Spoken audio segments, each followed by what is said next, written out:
Magandang umaga po sa ating lahat. Good morning. Kumusta po kayo? Okay, isang magandang announcement po. Sa November 2, 3, 4, and 5 ay meron po tayong bakuna sa SM. So, sino pong hindi pa po nabakunahan, mag-online registration. Pakisend po yung sinend ko sa GC sa mga gusto pong magpabakuna. Para po ma-schedule po kayo sa November 2, 3, 4, and 5 sa SM Calamba. Okay? So, meron pa ba ditong takot magpabakuna? Ha? Of course, ang binabakunahan sa ngayon ay 18 years old pataas. Allowed na ba yung ating mga minors na bakunahan? Wala pa po yata, no? So, kailangan po ng online registration para po kayo ay mabakunahan. Okay? So, and then isang announcement po, ang atin pong anniversary ay palapit na po ng palapit, December 19. So, ang umaga po ay anniversary po ng mga young professionals and adults. Okay, sa hapon po ay ating mga kabataan naman ang kanilang anniversary celebration. Kasi hindi po tayo magkakasya sa umaga lang po lahat. Okay, kasi po lahat po ng ating outreach ay pupunta rin po sila dito. Meron po tayong 4 ngayon na outreaches sa San Isidro, sa Mahogany, sa Look, at saka sa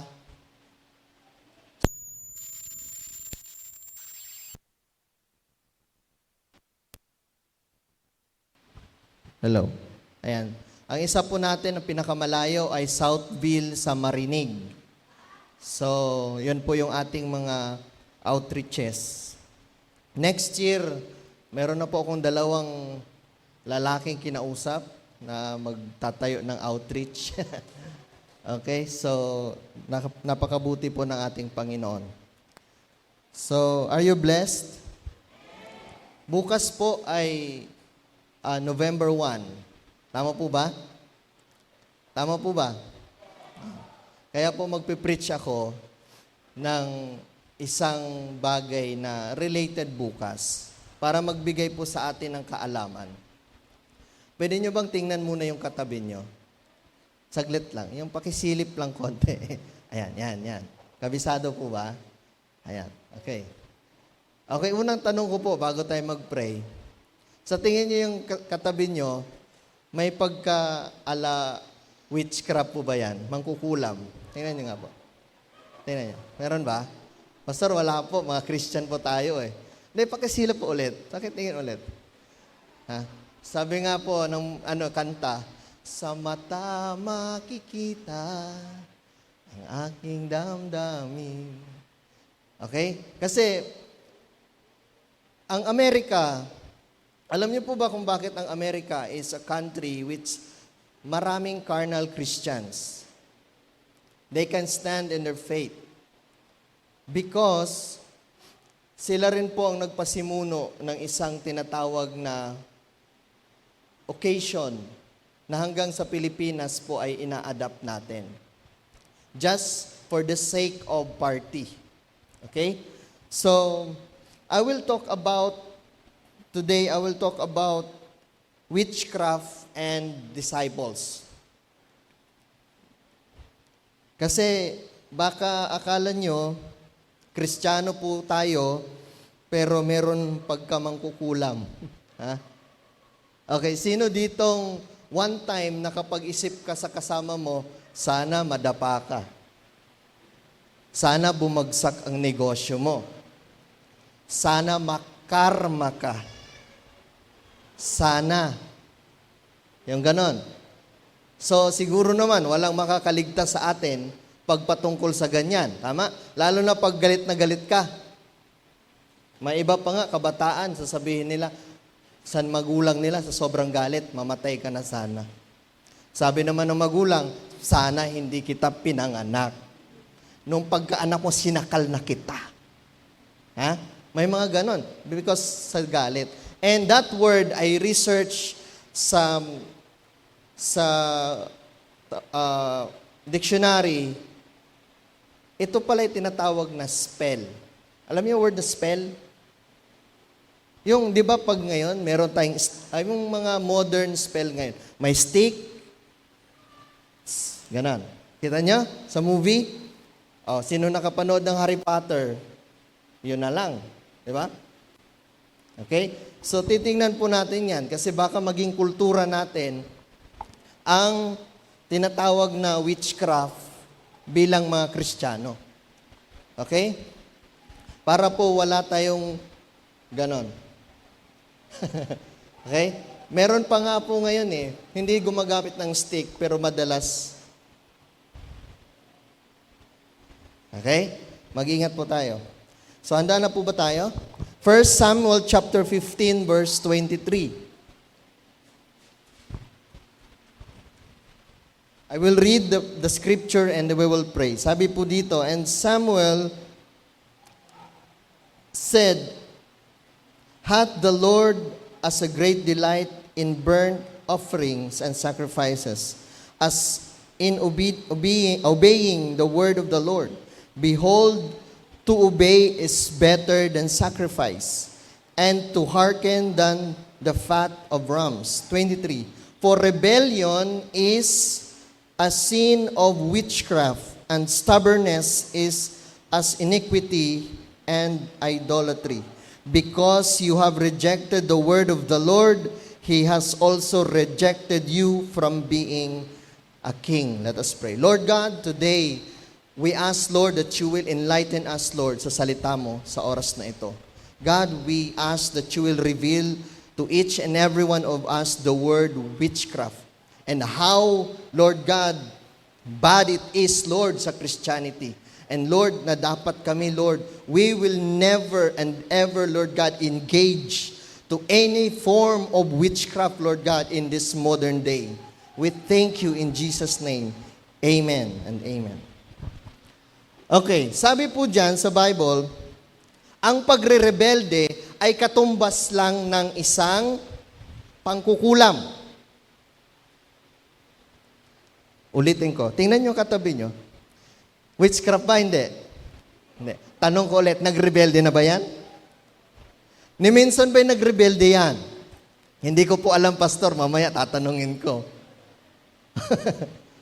Okay? Sabi ng Bible, once na ikaw ay may rebellious spirit, ang magre-rebelde ganito, that you are against the administration. Tama? Halimbawa, ang nag-administer sa bahay, sino? Sino po?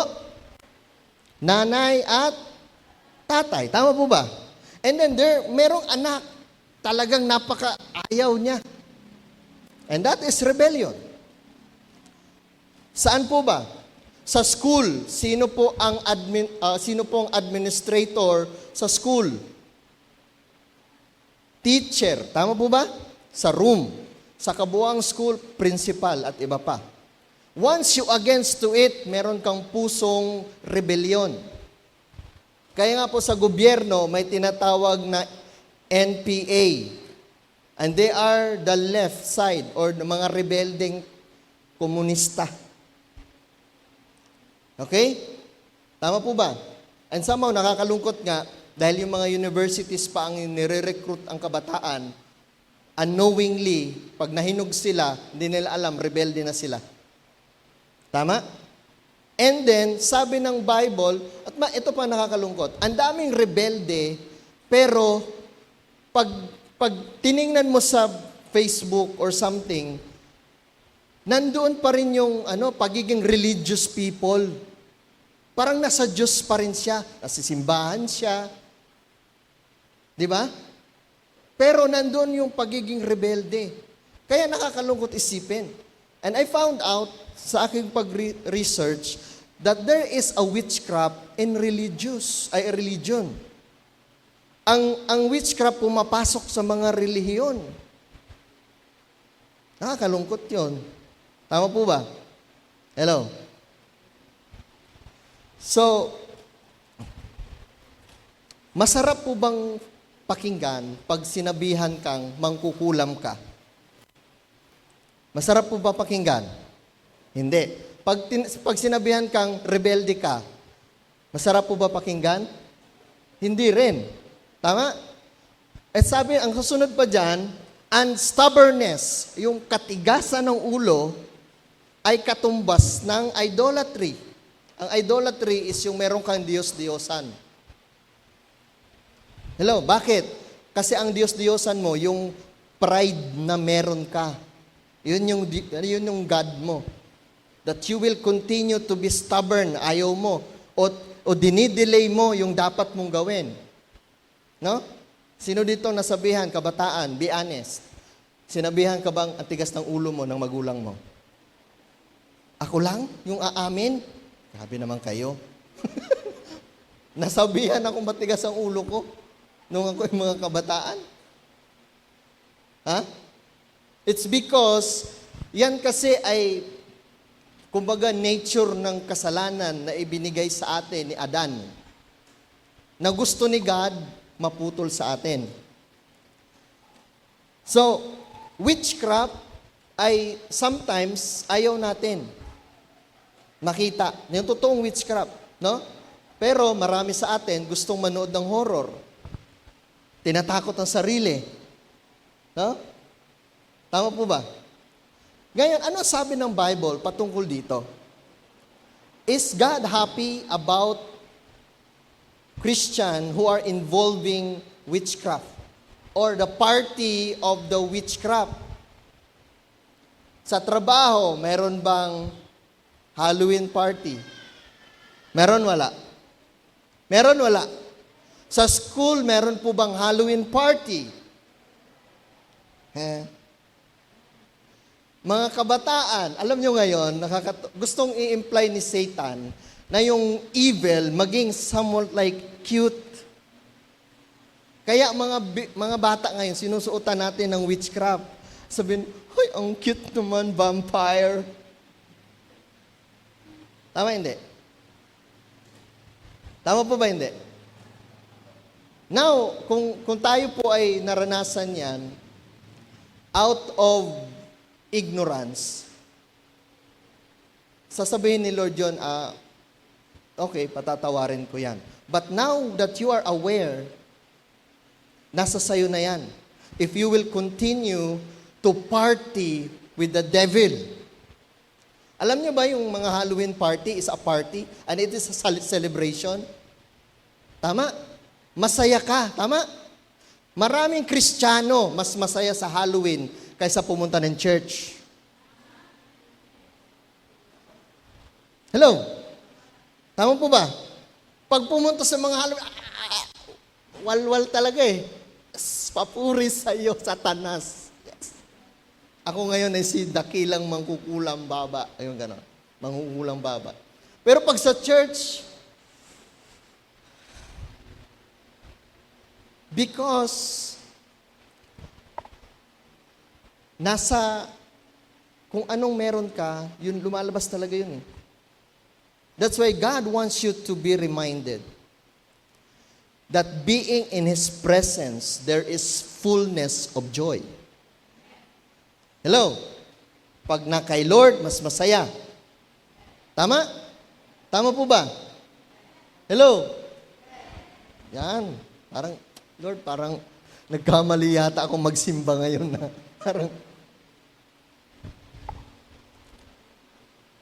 Uulitin ko po, ang rebellion ay katumbas lang ng pangkukulam. Wala nang iba, sabi ng Bible. And ang pagiging matigas ang ulo, katumbas lang ng pagkakaroon ng Diyos-Diyosan. And four of this is really big thing kay God. He hates, galit na galit ang Diyos sa lahat ng mga mangkukulam at lahat ng nag-involve sa witchcraft. That is why ang isang prestigious king, si King Saul, sabi ng 1 Samuel, dahil si Saul kinalimutan ng Diyos, imbis na sumangguni sa Diyos, pumunta sa mga mangkukulam. Okay? Kaya sabi ni Prophet Samuel, because you have rejected the word of the Lord, He has rejected you as the king. Ngayon ang tanong ko, pagiging hari ba ay isang bagay na magpapatunay na pinagpala ka? Yes. Bakit? Dahil pag hari ka, meron ka lahat. Tama? Meron ka sa lahat ng bagay. Na-promote ka nga lang sasabihin mo, I'm so blessed.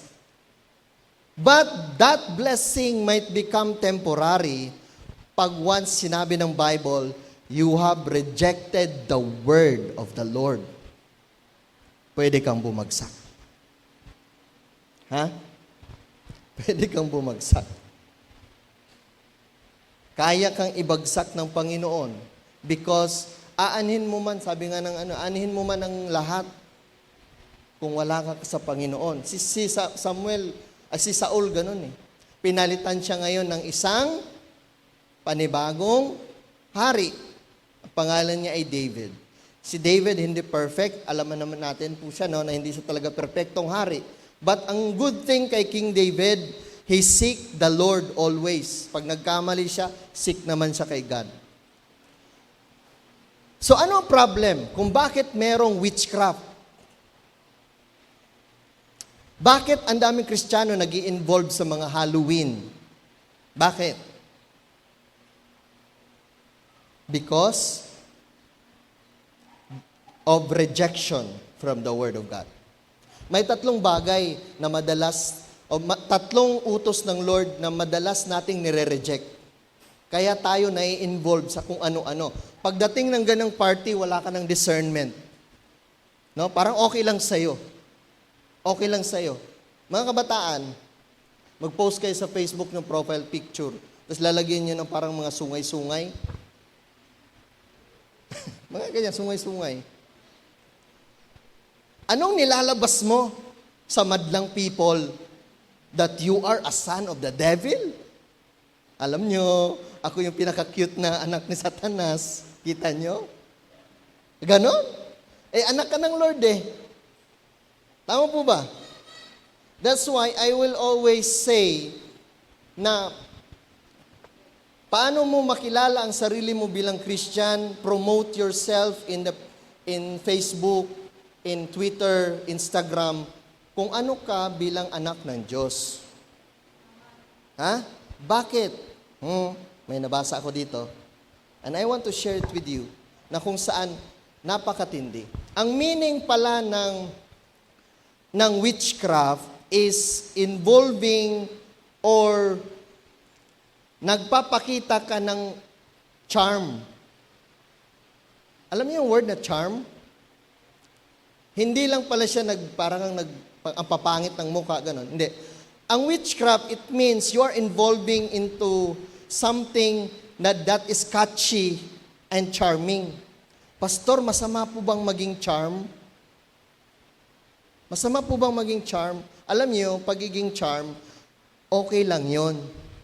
Pero tiningnan ko sa dictionary sa Tagalog, ang word na charm ay alindog. Ang ibang meaning ng charm ay akit. Kaya kung sino man ang meron kayong kakilala na mahilig mangakit, mangkukulam yan. Ulitin ko. Binasa ko talaga, ni-research ko talaga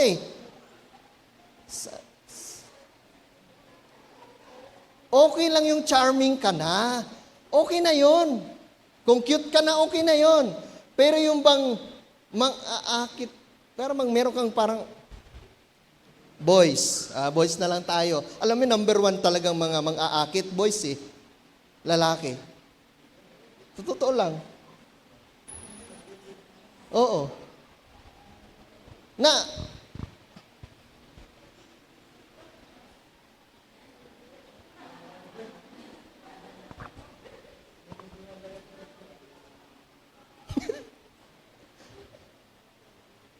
Alam nyo, ang magandang pinangpo-front para mapansin ka, it's not your outward appearance, but your character.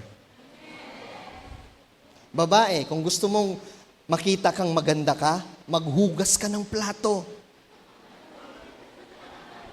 Totoo yun. Bakit? Kung sa Facebook ka lang maganda at talagang pinupronta mo pa yung pagiging charm mo, maganda ka na, hindi mo kailangang ilantad yan eh.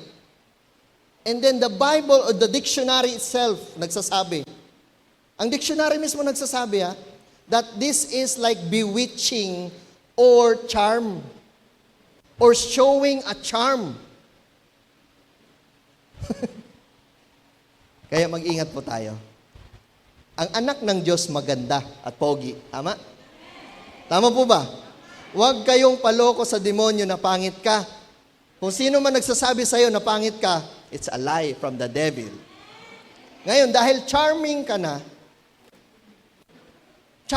nga eh. You are fearfully and wonderfully made. Hindi mo kailangang mangakit. Mga lalaki, pogi ka na. No, kaya sabi ko, gusto kong magpa six-pack eh. Kung kaya 16, gagawin ko eh. Pero para saan? Si Pastora ay sapat na. At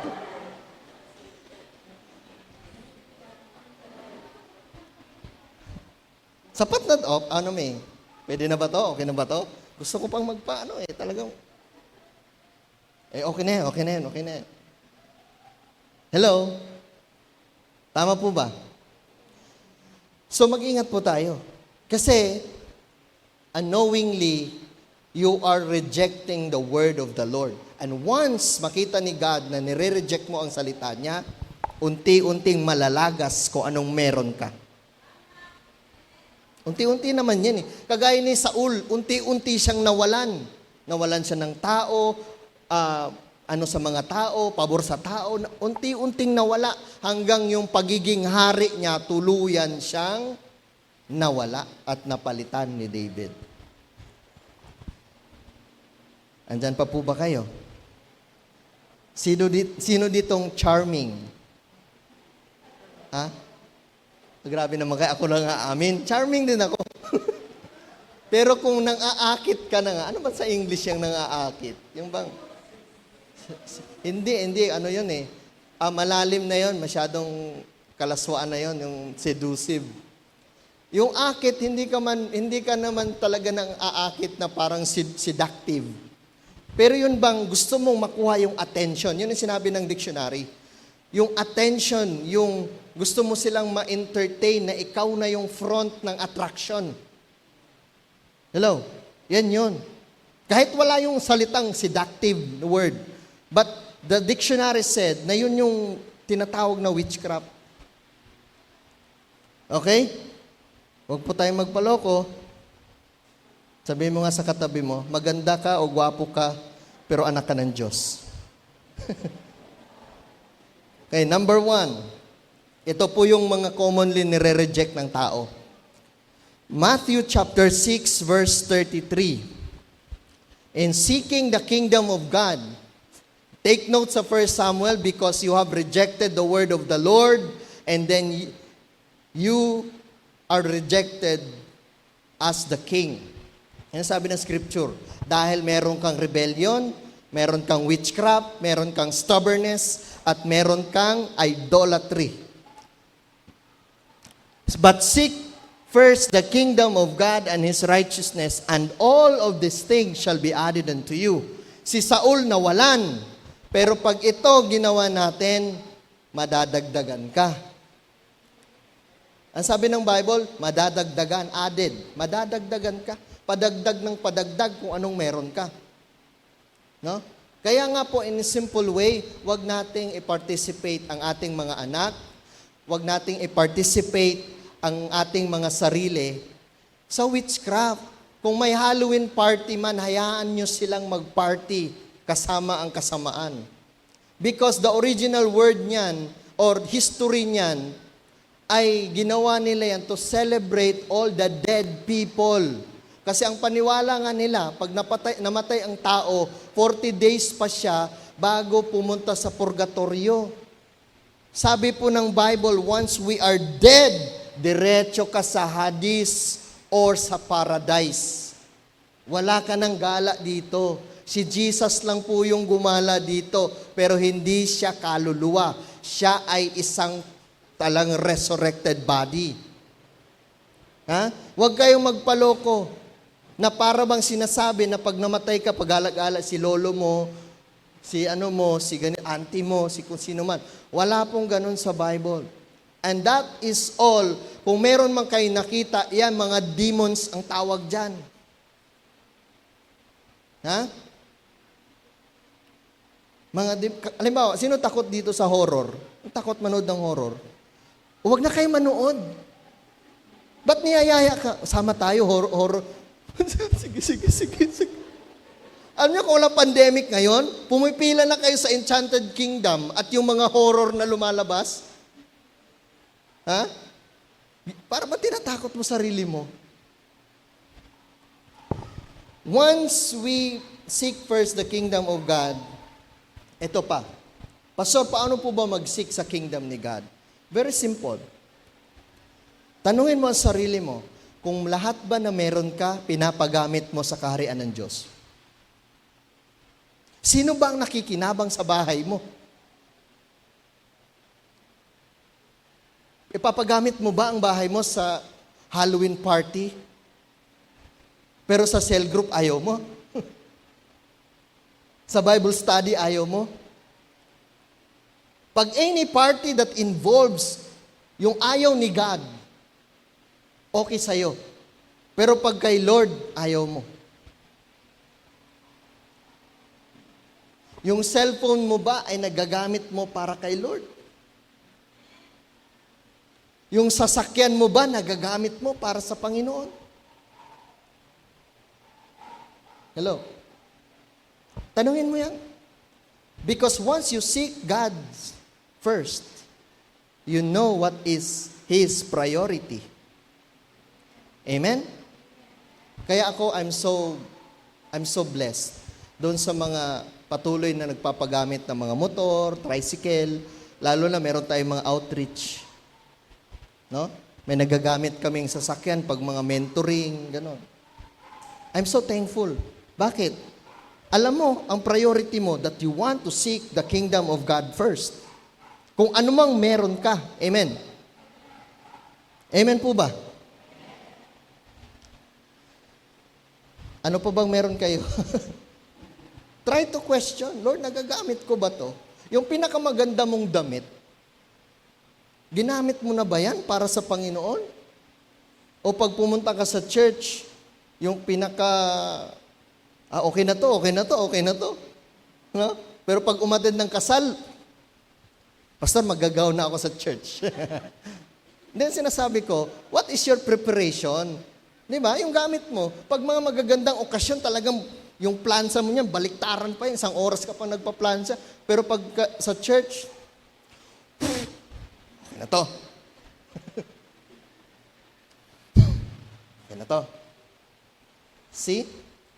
Amen. Andyan pa ba kayo? So, pagka halimbawa, pag sinabi nating may gawain, available na yung mga dapat available. Tama po ba? Tama po? Number 2, pangalawa pong nire-reject ng Kristiyano, commonly. Kaya sila kaya sila nawi-witchcraft eh.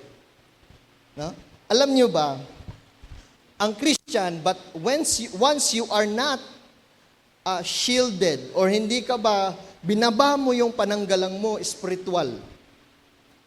Alam niyo ba na merong mga kampo ni Satanas na gusto kang pabagsakin? Ha? Once ang shield natin bagsak, isang magic ka lang ng kalaban mo. Bang! Mabangga ka sana. Bang! Ha? Masaktan ka sana. Ha? Sabi ng yung nasaktan mo. Sinaktan mo ko, pabalik sa'yo yan. Di ba? Ngayon, kung hindi ka handa, matatamaan ka. Paano yung mga taong inggit sa'yo? They continue to talk or speak spell for your life. Mapiplease mo ba lahat ng tao?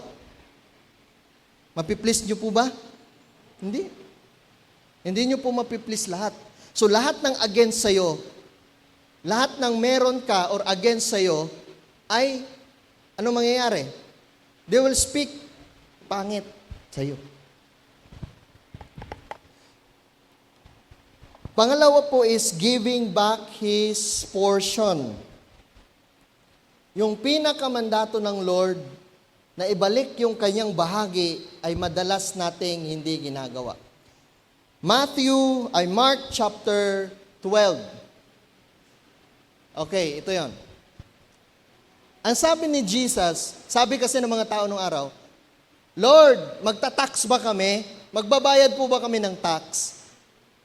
Sabi ni Jesus, ito sagot niya, ibigay mo kay Cesar ang para kay Cesar. Kasi bakit? Sino bang nasa barya o nasa pera? Si Cesar. Or sa atin, government ang nasa pera mo. Diba? Kasi sabi niya, mag-tax ka. Mag-tax tayo. Sabi pa nga ni Lord nung hinarang sila ng mga tax collector, sabi niya kay Peter, hugutin mo dyan sa buksan mo yung bibig ng isda, may pang-tax tayo dyan. Naalala niyo yun? Nag-tax si Jesus gamit doon sa loob ng isda, kinuha yung pang-tax nila. Then, the next part is, and to God the things that are God's. Kung ano para sa Diyos, ibigay mo yung para sa Diyos. No, sabi na Apostle Paul, pag tayo nagbigay, hindi yung napipilitan ka, hindi yung, ano ba yan? Yung bang labag sa kalooban mo? No? Meron pa nga, I will give you an example. Meron ditong one time, nagkaroon kami ng tanong, Pastor, meron po ditong, parang ina-argue kami kasi bakit daw kailangan. Dito kasi sa church, pagka matagal ka na sa church, we try to have a culture na sinusulat mo yung pangalan mo and yung offering and tithes mo. Transparency ang tawag dyan. No? Hindi naman niya binobroadcast sa lahat ng church. But transparency. Bakit? Ano ang mas mataas? Si God o government? Pero bakit pag ang BIR hinahunting ka, maglalabas ka na lahat ng ebidensya na ikaw ay nag-tax? Tama? Tama po ba? Talagang meron kang liquidation. Pero kung bakit para sa Diyos, parang ayaw mong ipakita. Ngayon, ang tax ba ni Pacquiao ay nalalaman ng madlang people? Pagka politician, sinasabi yan. Pero pag negosyante ka lang, hindi ka politician, sasabihin mo ba kung magkano yung tinatax mo sa madlang people? Hindi. Pero alam ba ng BIR kung magkano yung tinatax mo? Taga saan ka? Anong negosyo mo? Of course. Ngayon, bakit kung above si God, ayaw natin, yung sabi ko sa kanya, sabi ko dun sa isang leader ko, alam mo, hayaan mo yan. Bakit? Yung tao na yan, hindi na disciple yan eh. Walang discipleship yan. Kaya gusto niya, tago lang, sikreto lang, ayaw niyang, alam niyo ba one time, may nagbigay ng tithes and offering sa templo. Nakita nila ni Jesus. Sabi ni Jesus sa mga disciple niya, tingnan nyo, merong isang pariseo nagbigay. At merong isang mahirap na balo nagbigay din. Sabi ni Lord sa mga disciple niya, sino sa tingin nyo ang nagbigay ng malaki? Ngayon, inaalam ba ni Lord kung magkano yung binibigay o hindi? Isinulat sa Bible na inalam niya eh. Sabi niya, ang babae ang mas nagbigay ng malaki. Kahit na barya-barya lang yon or yung kung ano lang yung natira sa kanya. Bakit? Lahat ng meron siya, ibinigay niya na. Di kagaya sa isang mayamang pariseo na yung malaki nga sa tingin ng tao yung binigay niya, pero wala pa yon sa porsyento na hinihingi ng Diyos sa kanya. Tama? Kaya anong sabi ng Lord? Hindi natin siya pwedeng dayain. Bakit? Pag nireject natin salita ng Diyos, ang tingin niya sa atin,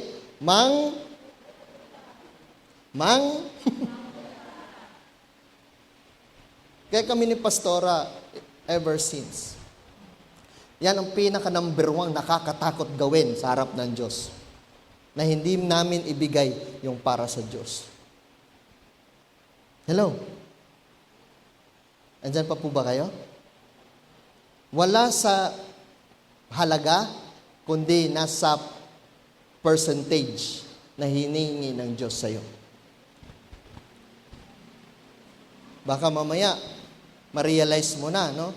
Pagdating mo sa bahay, Lord, tagal ko na palang mangkukulam sa harap mo. Ha? Sana ma-realize natin yun eh. Because all we need in this life is God. Amen? All we need in this life is God. Kahit saan ka magpunta, tatawag ka sa Diyos. Pero wag nating lokohin ang Diyos. Ni minsan, hindi siya maluloko. Ni minsan. Malakay chapter 3, verse 10 to 12. Ang sabi niya, bring all tithes into the storehouse, that there may be food in my house. And try me now in this, says the Lord of hosts. If I will not open you the windows of heaven and pour out you such blessing that there is not be room enough to receive it. Ang dapat subukin natin si Lord. Hindi yung susubukan mo yung ibang tao. Subukin ko yung isang tao na to kung talaga. No, si God na lang i-test natin. And you will understand that God's blessing is able na pagbubuksan ka para pagpalain ka. Next. Ay, yun lang ba yung sinulat? Babasahin ko na lang kasi hanggang ano yung sinulat ko ay yung binasa ko. Sabi niya dito, verse 11, and I will rebuke the devourer for your sake. Tingnan niyo po ang kasunod niyan, sabi niya, pag may devour, yung mga taong gustong mawalan ka sana, hindi ka makakatanggap, mga ganon, makarma ka sana. Yung mga paniniwala ng mga Chinese, yung karma at saka ano ba yan? Swerte, karma, mga ganon. Sa kanilang paniniwala yan hindi sa atin yan Gusto nilang mag-speak spell against you. Lalo na yung mga taong inggit na inggit sa'yo.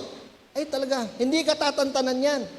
But the Bible says, I will, sabi niya, rebuke the devourer. Yung kalaban mo, kasi nga hindi mo nakikita kung sino yung against sa'yo. Sabi ng Bible, siya mismo yung magre-rebuke nun. Uy, anak ko yan, huwag mong galawin yan. Ha? Anak ko to. Poprotektahan ka ng Panginoon, sabi ng Bible. Next. And he shall not destroy the fruit of your ground. Ang bunga ng iyong pagpapagal, pagtatrabaho, pagsisikap, sabi niya, hindi daw mawawasak. Nasa sa inyo yun kung maniniwala kayo sa salita ng Panginoon. Ano pa?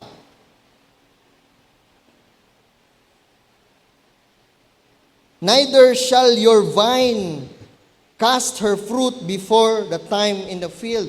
Ito pa yon. Si God, sometimes, ang blessing ni God sa atin, hindi agad-agad may bunga ka. There is a process or timeline na si God, itong panahon na to, pagpapalain kita. Kasi ngayon, baka nagtatanim ka pa lang. Tama? Nagpapalago ka pa lang sa tanim mo, and someday, aani ka at ibubuhos ni God ang blessing sa iyo according to the time allotted to you. Sabi niya, yung mga devour mo, hindi makakaubra yan. At someday, sa time na magha-harvest ka. Hello? Di ba pag isang magsasaka, binagyo ang kanilang mga palayan, gulayan, lalo na nakaraan sa Benguet ba yun? Di ba ang lungkot na magsasaka? Dahil yung aanihin nila sa due time, sinira ng bagyo. At nakakalungkot yun. Yung Yung ano mo pa naman, life verse mo. Jeremiah 29:11. For I know the plans I have for you, says the Lord. Grabe, kabisado mo yan. A plan to prosper you and not to harm you. Grabe, kabisado mo. Akaso nga pabaya ka eh. Hindi mo gwinardyahan eh. No? Pag sinabi ni Lord, panahon na mag-tithes, panahon na mag-offering, wala. Kaya sabi ng Bible, do not let your hand, when you go to the throne of God, do not let your hand empty-handed. I do not come empty-handed. Ha? Sabi ng Lord yun. Next, and all the nations shall be blessed, for you shall be a delightsome land, says the Lord of hosts. Someday, sasabihin ng ibang tao, pinagpapala talaga tong anak ko. Amen? Pangatlo, obeying while following. Maraming gusto maging Kristiyano, pero nga dahil nga may ugaling mangkukulam, ayaw nila tong gawin. Matthew chapter 4 verse 19. And he said unto him, si Peter, isang masipag na mangingisda, sinira ng gospel o nakatanggap ng salvation. Ang sabi niya, follow me and I will make you fishers of men. Pag ikaw disciple ni Lord, walang iba kang pupuntahan, kundi magiging fishers of men ka. Manghihikayat ka ng mga taong nasa lugar ng kasamaan na sila ay makakilala sa Panginoon. If a long time that you are a Christian and you keep your mouth shut, gagamitin niyang dila mo ni Satanas. Kaya bago pa gamitin ni Satanas yung bibig mo, ipagamit mo yan para sa kanyang kaluwalhatian. Tama po ba? Kung mahilig, sino ditong hindi marunong magsalita? Meron po ba? Meron, parang, pastor, ang hirap naman po niyan, parang, nakakatakot, tanungin ko nga anak mo, anak, kumusta si mama sa bahay mo? Natatakot ba siyang magsalita? Pastor, kung alam mo lang, umaga pa hanggang gabi,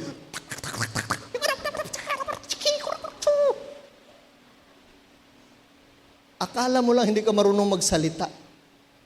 Tatanungin ko naman, Nay, Mother, yung anak mo ba, parang mahihain, parang hindi marunong magsalita. Naku, Pastor, pag nagdabog yan, lindol, meron pang bungangang parang thunderstorm. Walang taong hindi marunong magsalita. Tama? Bakit ka nahihiyang sabihin, sama tayo sa church, may papakilala kita, leader ko, may isi-share sa sayo. Kasi nga, siguro hindi mo pa alam kung dapat mo sabihin, pero may leader ka naman, marunong magsalita o mag-share. Pero hindi ka mapipigilan. Alam mo kung bakit? Because you are a child of God. Pero kung bakit pag sa best friend na, pag mga magkasama na yung mga tropa, lalo na nasa Samgyup 199, no? Talagang, masarap ang pagkain doon. Sino nakakain na? Ay, wala pa.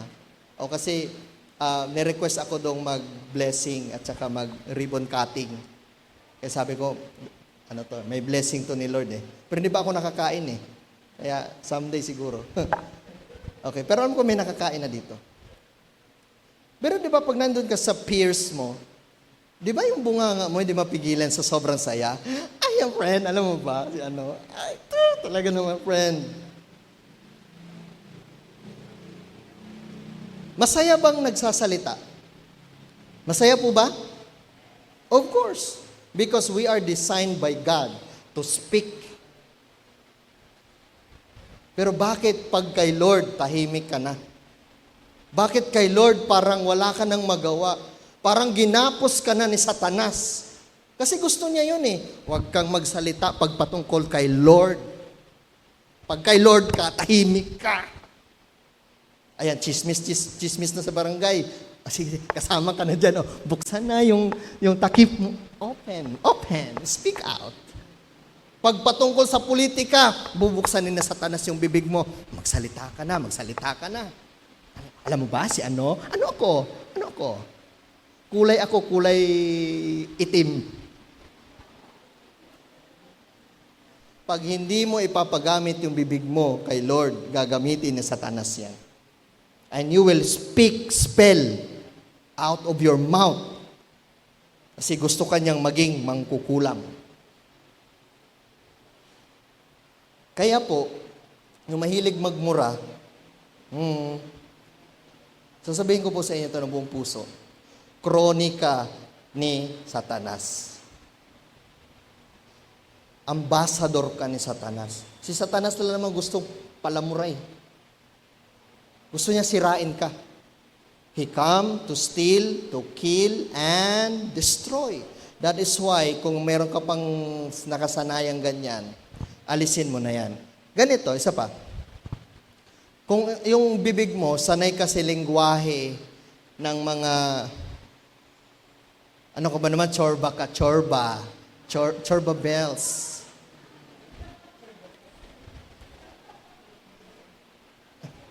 Sabihin ko sa inyo, hindi lengguwahe ng mga Kristiyano yan. Tama?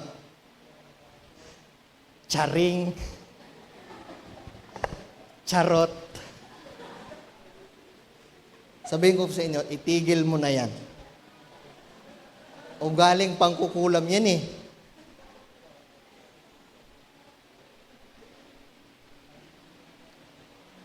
Okay? Masakit man ito pakinggan.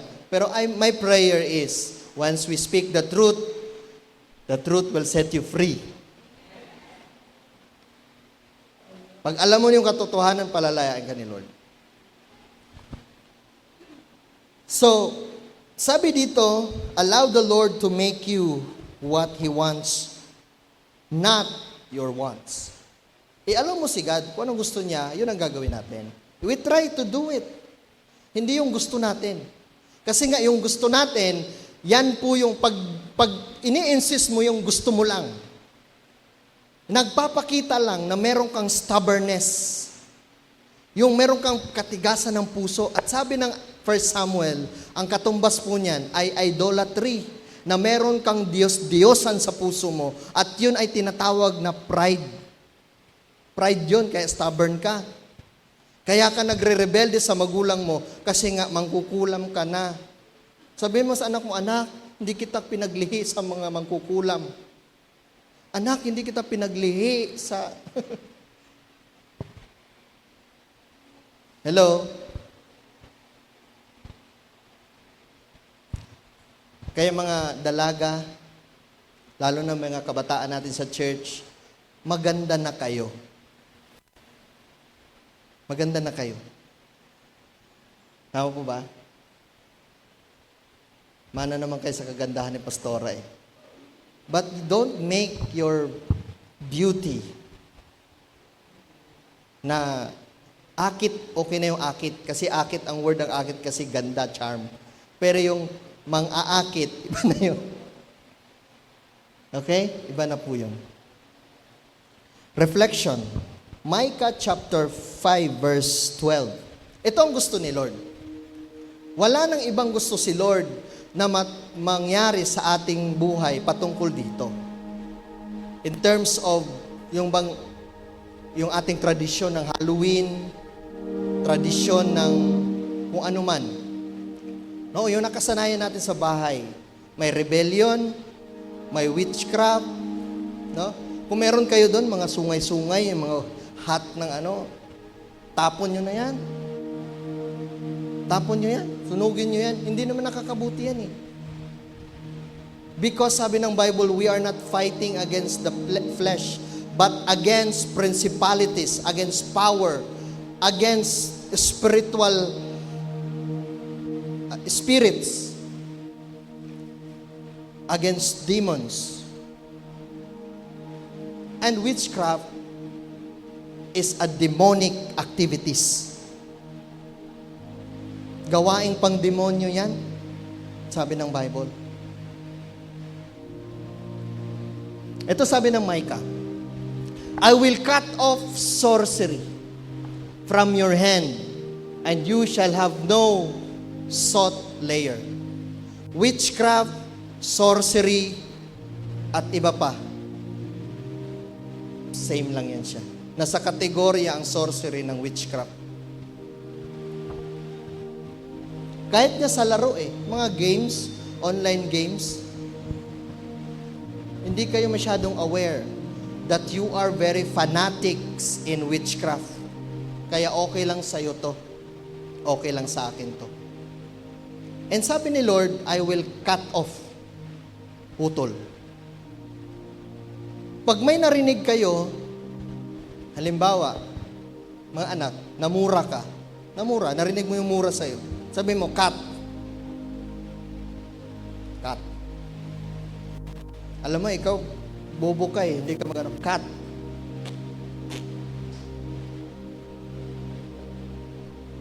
Cut mo agad yan. Tulin mo. Pag sinasabihan kang ganito, alam mo, wala kang mapapala sa buhay mo dyan. Sabi mo, cut.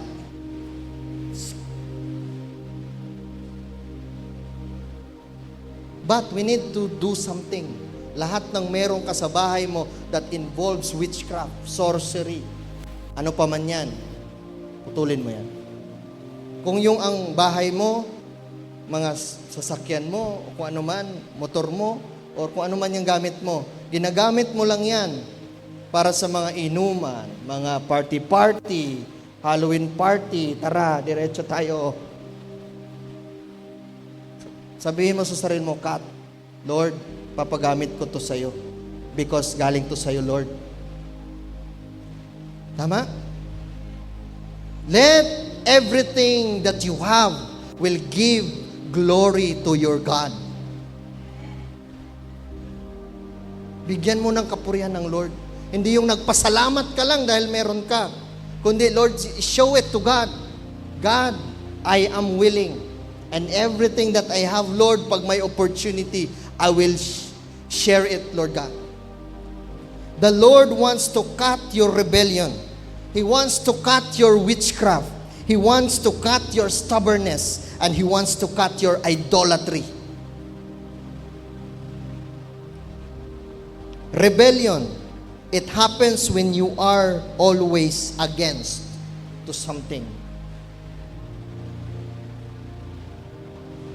Kaya every time sa church o kung saan man may nakita kang against ka,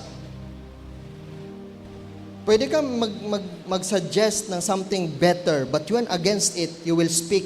Alam mo yung church na yan, ano yan Alam mo alam mo pastor dyan,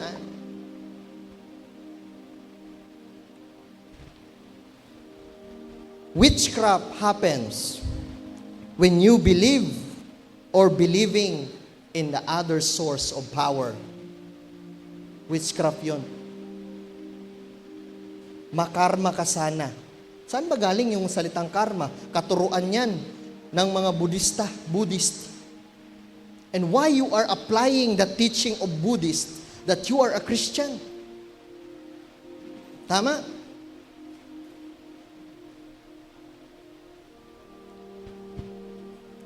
Si Jezebel, tinatawag siyang harlot, tinatawag siyang may sorcery, tinatawag siyang witchcraft or witch. Kasi nga, ang strategy nga ito ni Jezebel ay mapang-akit dahil sa sobrang niyang kagandahan. Gusto na punta sa kanya lahat ng attention. That's why any of you will just seek for your own attention. Parang gusto kong attention mo, pag hindi ka na napansin, nagtatampo ka na, nag-aalburuto ka na. Ang tanong ko, bakit ba kung hindi ka mapansin? Ano naman? Hello? Ano naman kung hindi ka mapansin? Sila ba ang magbibigay sa'yo ng pagpapala? Hindi. Stubbornness, it happens when you don't obey or just delay it. Katigasan ng ulo yon. Once sinabi na nga ni Lord, i-delay mo pa. Patatagalin mo pa. And idolatry happens when you seek first which is not of the Lord. Pag once inuna mo yung isang bagay na dapat para kay Lord na yon, that's idolatry. And lahat po na ito po yung apat na ito, ang pinaka galit na galit ang Diyos. Hindi siya mag-hesitate na ang blessing para sa iyo ay ililipat sa iba. Hindi siya mag-hesitate na ikaw dapat ang priority niya, iibahin niya na lang. Because these four major bad culture ay inaalaw mo sa iyong buhay. Mga anak, minsan madalas hindi kayo agree sa magulang nyo. Because you have your own opinion. Tama? Tama po ba? At malaya kayo doon. Kung against ka, then, sasabihin mo na lang, someday pag ako naging magulang, hindi ko gagawin yan. Ganun na lang. Tama ba? Bas, pag nag-show ka pa ng against, ibang usapan na yon. If you will continue to be against or to do something that is against sa magulang mo, mag-asawa ka na lang kaya para malaman mo.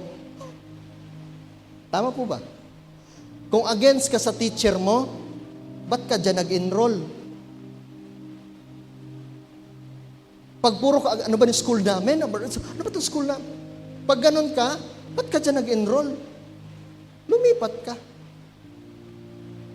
Kaya nga, kung nagdyan ka nag-enroll, dapat cooperate or just speak blessing. Halimbawa, may company ka sa trabaho, yung company mo palubog, pangit.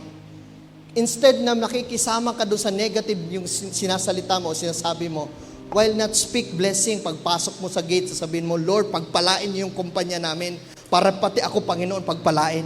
Tama? Tama ba?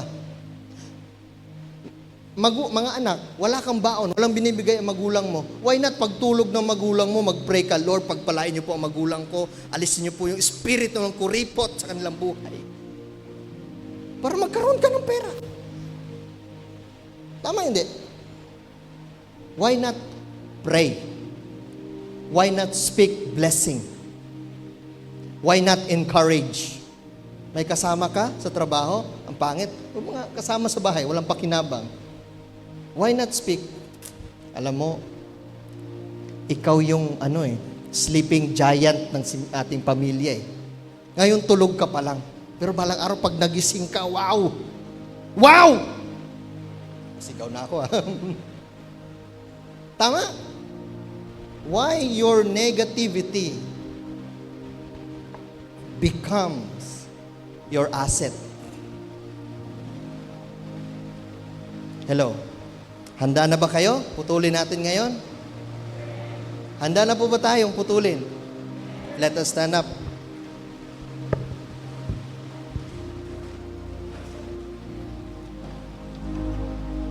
Anything that speak about witchcraft, about rebellion, about katigasan ng puso, stubbornness, or idolatry.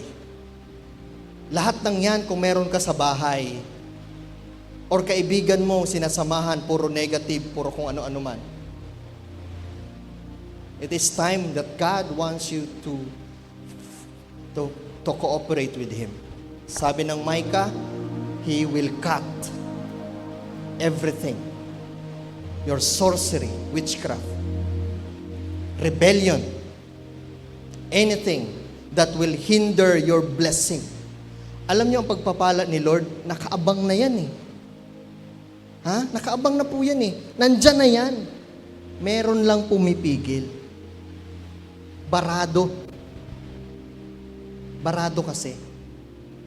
That's why today, anything na maiisip mo sa iyong tahanan, sa school mo, sa trabaho mo, negosyo mo, o kung ano mang meron, that has this four major bad culture na ayaw ng Diyos sa atin.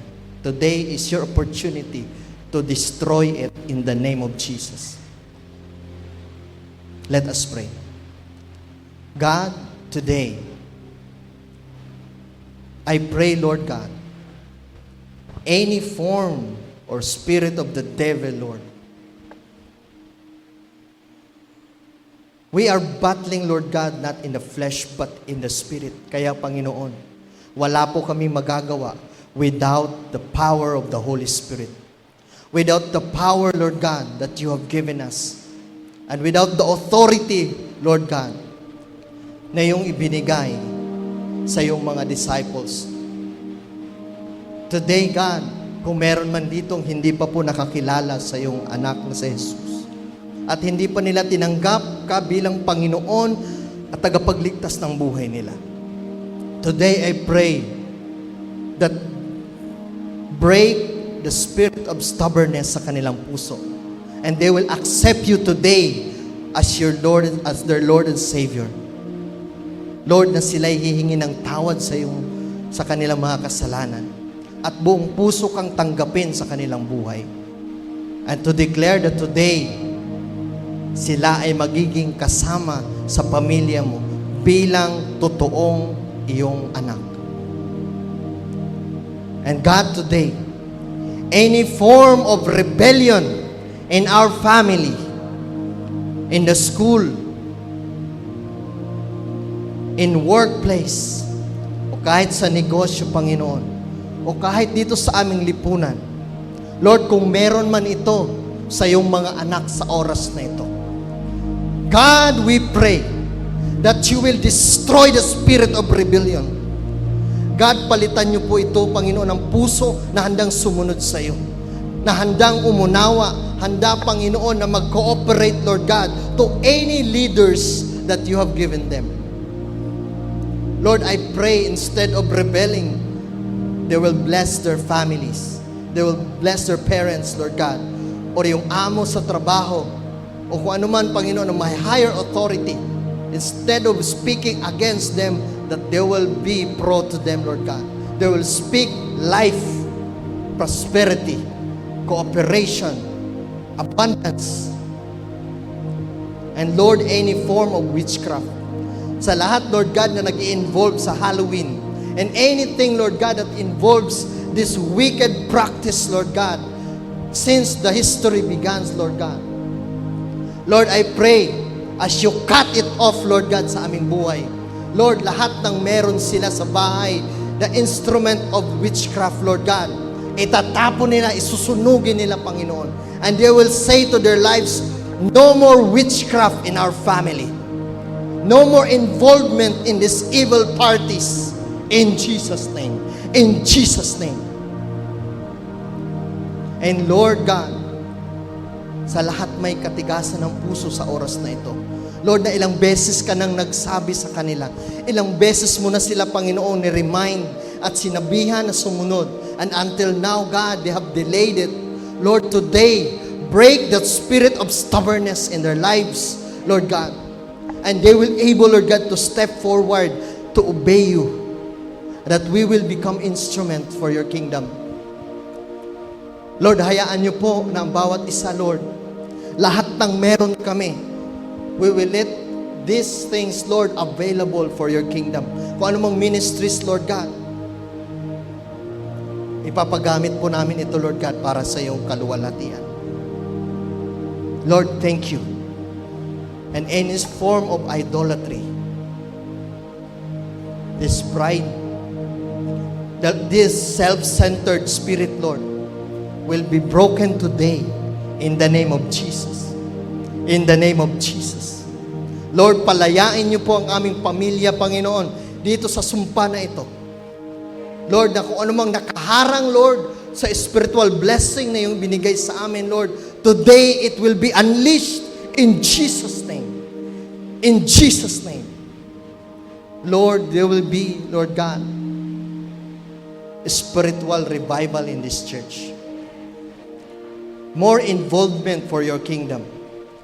Lord, more involvement, Lord God, for the ministry that you have given us. Salamat po. Pagpalain niyo po ang aming pamilya. Strengthen our families, Lord. Make it better, Lord God. Kung ano man yung aming mga failures, ano man ang pagkakamali, Lord, within a family, Lord, it will be a big lesson to us and to be better family, and especially to be a better person. We thank you, God. We bless your name. Bago matapos ang taon na ito, Lord, you will show to us, Lord God, na hindi mo kami pinabayaan. And we will experience the unexpected miracle in our lives this year. In Jesus' mighty name. Amen.